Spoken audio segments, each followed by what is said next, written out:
ஸ்மால்க்கே வரல, கேப் கேட்ட புக் இது கொடுத்தாச்சு. இப்போ இதில் நிற்கிறேன். பெங்களூர் இன்டர்நேஷ்னல் ஏர்போர்ட், டொமஸ்டிக்லேருந்து இன்டர்நேஷ்னல் வந்தாச்சு. ஏன்னா இங்கேருந்து தான் எனக்கு அடுத்த ஃப்ளைட்டு. ஸோ ஆனால் ரொம்ப சூப்பராக பண்ணியிருக்காங்க பெங்களூர் ஏர்போர்ட்டு. நீங்கள் வியூ பார்த்தாலே இது எல்லாமே மூங்கிலில் செஞ்சுருக்காங்க. அந்த இது எல்லாமே ஒரிஜினல் மூங்கில். நான் இப்போ தான் தட்டி பார்த்தேன். நான் முதல்ல நம்பவே இல்லை, ஃப்ரெண்டு சொன்னான். அது மேலே இருக்கிற எல்லாமே மூங்கில், வேறு லெவலாக இருக்குது பார்க்குறக்கு. நான் தட்டி பார்த்து மூங்கில்னு கன்ஃபார்ம் பண்ணிவிட்டு இப்போ உங்களுக்கு சொல்கிறேன். நான் ரியலாக இதுக்கு தான் வர வேண்டியது. இங்கே தான் வந்து இறங்கினேன். இப்போ நான் இப்போ ஃப்ரெண்டை கேப் ஏற்றி விட்டுட்டு இப்போ போகிறேன். ஜஸ்ட் வேறு லெவல், பார்க்குறக்கு சூப்பராக இருக்குது. நான் ஃபஸ்ட் டைம் வரேன் பெங்களூர் இன்டர்நேஷ்னல் ஏர்போர்ட்டு.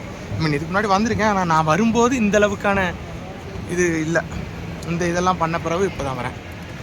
நான் மேக்ஸிமம் எல்லாமே நான் போகிறதெல்லாம் டெல்லி டெல்லி டெல்லி. நம்ம அரசியல்வாதிகள் மாதிரி நானும் டெல்லி பைத்தியம். ஓகே, இப்போதைக்கு உள்ளே போகலாம். கேட் நம்பர் 2 வழியாக உள்ளே போகிறேன்.